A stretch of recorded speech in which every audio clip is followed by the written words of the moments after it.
My wife came home at 2 a.m. from girls' dinner. She said, "Sorry, babe, we just lost track of time." I nodded, then showed her the Instagram story her friend posted, her making out with a guy at a nightclub. Her face went pale. Hey viewers, before we move on to the video, please make sure to subscribe to the channel and hit the like button if you want to see more stories like this. Thanks. I never thought I'd be posting here, but after everything that's happened over the last year, I need to get this off my chest. Maybe it'll help someone else spot the signs earlier than I did. I'm 32, a project manager at a mid-sized tech firm, and I've always prided myself on being the steady, reliable type. My wife Sarah and I had been married for 5 years, together for 8 total. We met in college. She was the outgoing one, always dragging me to parties, while I was the guy who made sure we got home safe. I thought that balance worked. Looking back, maybe it was just me carrying the weight. From the start, I was all in. I supported her through everything. When she lost her job 2 years into our marriage, a marketing gig she loved, but got laid off from due to company cuts, I picked up extra freelance work to cover the bills while she job hunted. I even turned down a promotion that would have required relocating because she didn't want to leave her friends and family here in the city. We'll build our life here together, I told her. And I meant it. I cooked dinners most nights, planned weekend getaways to keep things fresh, and listened when she vented about her day. Hell, I even surprised her with tickets to that concert she was obsessed with last summer, even though it meant skipping a work event that could have boosted my career. But over the past 6 months, things started shifting. Sarah became distant. She'd be glued to her phone, smiling at texts she'd hide when I walked into the room. Our conversations turned one-sided. She'd complain about how routine our life felt, making little digs like, "You know, some guys at work are always planning spontaneous adventures. It's exciting." I'd brush it off, thinking it was just stress from her new job at an ad agency. She started going out more with her girls group, coming home late smelling like perfume and alcohol. I trusted her. Why wouldn't I? She was my wife. But deep down, there was this nagging feeling, like I was becoming the backup plan in my own marriage. Then came that night, about a year ago now. It was a Thursday, nothing special. She told me she was grabbing dinner with her friends Emily and a couple others from work. "Just a quick bite, babe. Won't be late." I nodded, kissed her goodbye, and settled in with some work emails and a beer. By 10 p.m., no text. 11 p.m., I sent a casual "everything good?" No reply. Midnight rolled around, and I started worrying. Maybe an accident? I called, but it went to voicemail. Finally, at 2 a.m., I hear the key in the door. She stumbles in, heels in hand, hair a bit messy, giggling to herself like she'd had one too many. "Sorry, babe," she said, tossing her purse on the couch and kicking off her shoes. "We just lost track of time. You know how it is with the girls, gossiping about work drama and all that." She leaned in for a kiss, but I caught a whiff of something unfamiliar, like cologne mixed with her usual scent. I nodded, keeping my face neutral. "Sounds fun," I replied, my voice steady even though my gut was twisting. I'd been scrolling social media out of boredom while waiting, and that's when I saw it. Emily, her best friend, had posted a story from the night. It was a video clip from what looked like a crowded nightclub downtown, strobe lights flashing, music thumping. And there, in the middle, was Sarah, pressed up against some guy in a button-down shirt, their faces smashed together in a full-on make-out session. His hands were on her waist, hers in his hair. The caption? "Girls' night getting wild. Fire," tagged with Sarah's handle, no less. My heart dropped, but I didn't yell or freak out. I just sat there for a second, letting it sink in. This wasn't some misunderstanding. This was blatant, right there for anyone to see. I saved the screenshot before the story could expire, then waited for her to finish her excuse. She plopped down next to me, still oblivious, reaching for the remote. "What did you do tonight? Binge that show again?" I pulled out my phone and held it up, the screen showing the frozen image of her and the guy. "This what you mean by losing track of time?" Her face went pale, like ghost white. She stared at the screen, mouth opening and closing like a fish out of water. For a split second, I saw panic in her eyes, but then it shifted, almost like she was calculating her next move. "What? Where did you get that?" she stammered, snatching the phone from my hand. "That's not. Oh my God, Emily must have posted the wrong clip or something."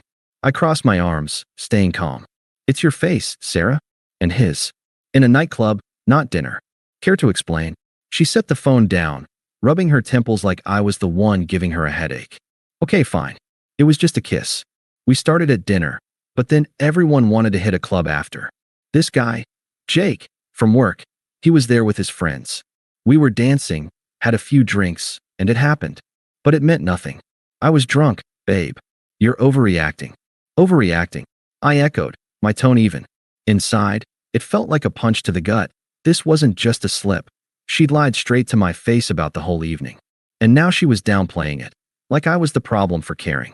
Yeah, she shot back, her voice gaining that defensive edge she got when cornered. It's not like I slept with him or anything.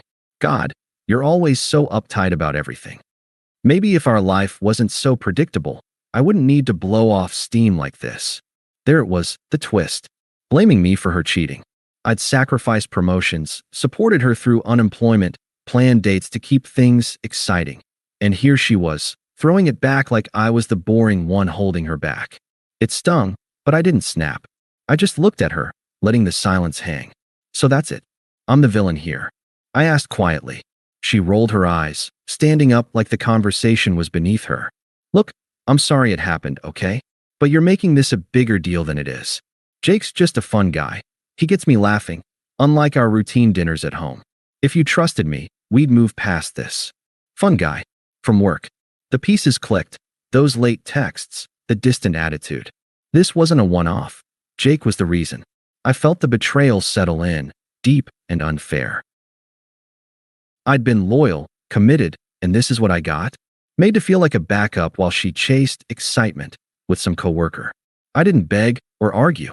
If that's how you feel, maybe you should go be with the fun guy, I said, my voice flat. She huffed, grabbing her purse. Maybe I will. I need space anyway. And just like that, she stormed into the bedroom to pack an overnight bag. That night escalated faster than I expected.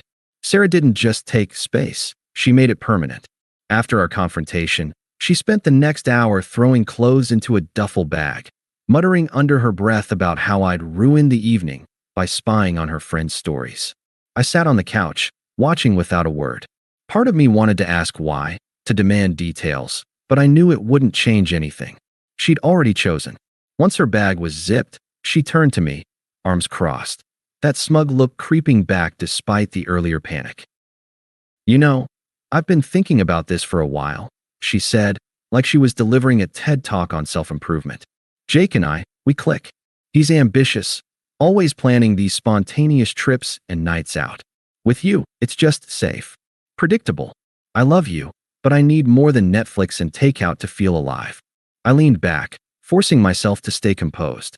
So this kiss wasn't a one-time thing. She shrugged, avoiding my eyes for a beat before meeting them defiantly. We've been talking. Flirting, I guess. But tonight was the first time anything physical happened. Not that it's your business now. Not my business. I repeated, keeping my tone neutral. We're married, Sarah. Yeah. Well, maybe we rushed into that. She fired back, her logic twisting like a pretzel. I was young when we met. I thought stability was enough. But Jake shows me there's more to life. He challenges me, makes me feel desired. You're comfortable, like an old sweater. But who wants to wear the same sweater forever? The words hit like knives, comparing me to worn-out clothing while elevating this Jake guy to some thrill-seeking hero. I'd given up so much for her, and she was dismissing it all as boring. It was cruel, entitled, like my loyalty was a flaw. So you're leaving for him? I asked, not raising my voice. She nodded, a smirk tugging at her lips. Yeah, I'll crash at Emily's tonight, then figure things out. We can talk divorce later. Keep it civil, right? No need to drag this out.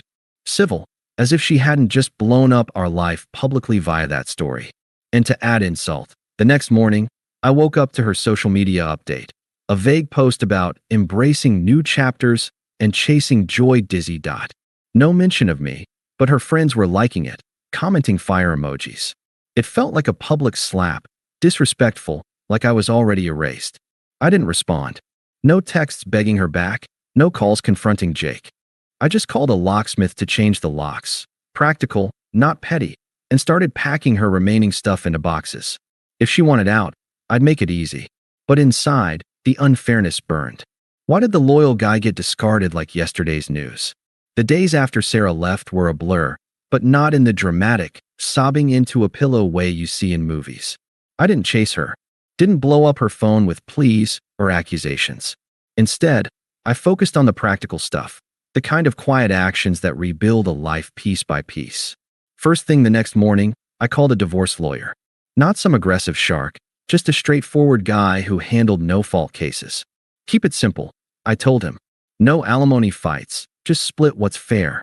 We had no kids, a joint account with minimal savings, and the apartment lease in both names. I offered to buy her out of her half or let her take it. I didn't care, as long as I was free. By afternoon, I'd boxed up the rest of her things. Clothes she'd left behind, that collection of scented candles she loved, even the framed photos from our wedding. I dropped them off at Emily's place, her best friend, who had conveniently posted that incriminating story. Emily answered the door looking awkward, mumbling something about how things happen, and Sarah's going through a lot. I just handed over the boxes and said, "Tell her it's all here. No need to come back." Then I walked away. No small talk, no digging for details about Jake. What was the point? She'd made her choice. I changed the locks that evening, more for peace of mind than spite. Then I blocked her number, her social media, everything. It wasn't about punishment. It was about protecting myself. For the first time in years, I had space to breathe. That nagging feeling of being a backup? Gone. But the confusion lingered. I'd replay those flashbacks in my head during quiet moments. The time I skipped a family vacation to help her prep for a big presentation at her old job. Or when I surprised her with a weekend cabin rental after her layoff, just to lift her spirits. She'd called it sweet but safe. Safe. Like that was an insult. I'd given up parts of myself to make us work, and she'd tossed it aside for some fun guy. It felt so undeserved, like loyalty was a sucker bet. I didn't wallow, though. I threw myself into routines that built me up. Joined a gym, not to get revenge hot, but because it cleared my head. Started therapy sessions once a week. The counselor helped me unpack how I'd ignored the red flags, always assuming good intent. Work became my anchor. I took on extra projects, and within a couple months, my boss noticed. "You've got focus now," he said, offering me that promotion I'd turned down before. This time, I said yes. It meant longer hours but better pay, and honestly, the structure kept the silence from feeling too heavy.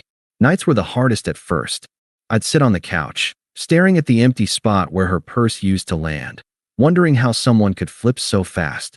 But I didn't reach out, didn't stalk her online or ask mutual friends for updates. I just detached, let the unfairness sit there until it started to fade. Friends checked in, offering beers and sympathy, but I kept it light. "I'm good," I'd say, and slowly I was. The confusion turned to clarity. I deserved someone who saw my stability as a strength, not a flaw. By month 3, the apartment felt like mine again. I even adopted a dog, a rescue mutt named Max, who forced me out for walks and reminded me life goes on. It took about 4 months for the cracks to show in Sarah's new chapter. I wasn't hunting for info. I'd made a point to avoid it, but mutual friends started dropping hints during casual hangouts. At first, it was vague. Heard Sarah's been posting a lot about adventures with that Jake guy. I'd nod and change the subject. But then the tone shifted. One buddy, Mark, pulled me aside at a group dinner. "Dude, it's getting messy over there. Jake's not what he seemed." From what pieced together over time, through offhand comments and the occasional screenshot someone forwarded, I didn't ask, but people talk. Jake was a classic facade. He worked in sales at her agency, always flashing cash on nights out, but it turned out a lot of it was smoke and mirrors. Credit card debt, apparently. Sarah had quit her job a month after leaving me, convinced by Jake that they could travel and live free while she freelanced. Bad move. Freelance gigs dried up fast, and Jake started showing his true colors, controlling, quick to anger. Friends said he'd yell at her over little things, like if she texted an old coworker. Then the cheating, ironic, right? Turns out he was seeing at least one other woman from work, using the same spontaneous lines on her. Sarah's social media told the story in reverse. Early posts were all glowy. Pics of them at bars, weekend getaways, funded by her savings, I later learned. Captions like, "Finally living my best life." Glowing star, but by month 5, the vibe changed. Cryptic stories about trust issues and learning lessons. Then radio silence for weeks. Mutual friends started distancing themselves, Emily included. She'd been the one to introduce Jake, hyping him up, but when the abuse rumors surfaced, nothing physical that I heard, but emotional manipulation, gaslighting her into thinking she was the problem. People backed off. One friend confessed over coffee. We saw the story she posted after you guys split, bragging about her upgrade. But now, she's isolated. Lost a bunch of us because she burned bridges defending him. The real unraveling hit around month 6. Jake dumped her, ghosted, actually, after draining what was left of her savings on a business trip that was probably just a hookup. She ended up broke, crashing on her sister's couch back in her hometown an hour away. No job, reputation tanked at the agency, word got around about the office drama, and friends who cheered her on now saw the hypocrisy. She discarded you like you were nothing, Mark said. Now she's getting the same treatment. Karma's a bitch. I didn't gloat. Didn't feel vindicated in a petty way. It just made sense. Her smug dismissal, the twisted logic blaming me for her boredom, it all caught up. She became irrelevant in her own circle, posting desperate job seeker updates that got crickets. Meanwhile, I was thriving, but that came later. For now, watching from afar, or not watching, really, it felt like the universe balancing the scales. The betrayal's sting dulled, replaced by a quiet acceptance. Actions have consequences, and hers were piling up. The unraveling didn't stop with Sarah's isolation. It circled back to me. Around month 7, the first text slipped through. I'd unblocked her for divorce logistics, lawyer's advice, but I regretted it instantly. It started innocent enough. Hey, just checking in. How are you? I ignored it. A day later, we need to talk about the papers.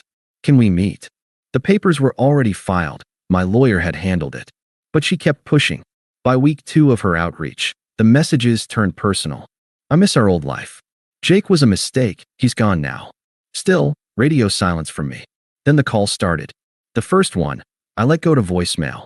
Please pick up. I know I screwed up, but we had good times, right? I was confused, stressed from work. You were always so understanding. Hypocrisy at its finest. She'd blamed me for the boredom, but now I was the understanding one she needed. I deleted it without replying. Escalation hit when she showed up at my new apartment unannounced. I'd moved to a quieter building across town after the promotion, better views, closer to work. How she found the address? Probably through mutual friends or her sister snooping. It was a Saturday afternoon. Max was barking at the door. I opened it to find her standing there, looking thinner, eyes red-rimmed, clutching a coffee like a peace offering. Can I come in? She asked, voice small but insistent. Just for a minute. I drove all the way here. I stood in the doorway, arms crossed.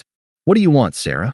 She shifted uncomfortably, glancing around like she expected Jake to pop out. I realize now how good I had it with you. Jake was awful. He yelled all the time, cheated on me with someone from the office. I quit my job because of the drama, and now I'm broke, living with my sister. It's humiliating. But you were stable. We could try again, right? I learned my lesson. Stable. There was that word again, like a backhanded compliment. I felt the power shift. She was the one begging now, unraveling in real time. But I didn't soften. Sounds rough, I said flatly. But that's not my problem anymore. Her eyes widened, then narrowed. How can you be so cold? After 5 years of marriage? I said I'm sorry. What? You want me to beg? If that's what you think this is about, you're missing the point. I replied, keeping my tone even. You left. You chose him. Deal with it. She huffed, tears welling up, desperation turning to manipulation. Fine, be that way. But my family thinks you're being unfair. My sister said you'd man up and forgive eventually. Everyone makes mistakes. The toxic reinforcements. Her sister had called me a few days prior, leaving a voicemail. Listen, you're acting like a child. Sarah's suffering, lost her job, her friends. Grow a pair and take her back. Family sticks together. Unpleasant. Entitled, like I owed them my life. A couple of her old friends had texted too, one saying, she's really sorry, dude. Give her a chance, she's not the same. I blocked them all. It was clear, they weren't on my side. They just wanted the mess cleaned up. Sarah's attempts amped up after that visit. More texts. Please, I can't sleep thinking about us. Then voicemails laced with anger. You're enjoying this, aren't you? seeing me fall apart while you play the victim. Well, screw you. I deserve better than your boring ass anyway. The flip was textbook, apologetic to raging when she didn't get her way. It exposed her true colors, selfish, hypocritical, always twisting things to suit her narrative. I stayed detached through it all. No responses, no engagement. The confusion from those early months was gone. I'd sat with the betrayal long enough to see it for what it was. Her desperation only confirmed I'd dodged a bullet. By month 9, the contact slowed. Maybe she got the hint, or maybe karma had her too occupied. Either way, she was becoming a footnote in my story. The final nail came at our mutual friend Mark's wedding, about 10 months after the split. I debated skipping it. Knew Sarah might show, given her ties to the group, but I'd RSVP'd yes before everything blew up, and bailing felt like letting her win. Plus, my life had leveled up. The promotion led to a team lead role, better salary, even a bit of travel for conferences. I'd started dating again casually, and for the wedding, I brought Lena, a colleague turned friend who'd become more. She was kind, ambitious, valued my stability without the digs. No drama, just genuine connection. The venue was a cozy outdoor spot outside the city, string lights, live band, the works. I arrived with Lena, feeling good in my suit. Mark pulled me into a hug at the reception. Glad you came, man. Heard about Sarah. She's here, but keep your head up. I nodded, dignified, no big deal. Sure enough, during cocktail hour, she approached. She looked rough, dress a bit wrinkled, makeup trying too hard to hide the stress lines. Alone, no Jake in sight. Her eyes lit up when she saw me, but flickered when they landed on Lena. Hey, she said, voice shaky but forcing a smile. You look great. Congrats on the promotion, I heard through friends. Thanks, I replied neutral. Lena squeezed my hand, sensing the tension. Sarah glanced at her, then back to me. Can we talk? Privately? I see now what I lost. Jake ruined everything. He was abusive, cheated, left me with nothing. But you were always there for me. We could start over. I promise I'd appreciate you this time. There it was, the desperate plea, right in public. Heads turned subtly, whispers started. I felt the reversal. Me thriving, her scraping bottom. But no sympathy stirred. Instead, I mirrored her old logic back, calm and firm. You said I was too predictable, remember? That you needed passion, not safety. Looks like you found it with Jake. Congrats on that. As for us, that chapter's closed. I've built a life without you, and it's better. You're irrelevant now. Her face paled, just like that night with the story. But I was wrong. Please, don't do this here. Everyone's watching. That's on you, I said, shrugging lightly. You made it public first, with your posts and choices. I've moved on, learned from it all. Thanks for the push to value myself more. But this, I gestured vaguely between us. Over. Lena chimed in softly. We should get back to the party, and we turned away. Sarah stood there, mouth agape, as we joined Mark's table. Later, I heard she left early alone. Friends confided she'd tried rallying them against me, but the truth had spread. Her cheating, the hypocrisy. No one bought it anymore. That night sealed it. The betrayal's outrage faded into earned justice. Ironic, complete. I don't think about her much now. Life's too full. Update. A year later, divorce finalized clean. I'm engaged to Lena. Max loves her. Sarah? Last I heard, still single, temping jobs. Karma delivered. Thanks for watching. Make sure to subscribe to the channel and hit the like button. What do you think about this story? Share it in the comments.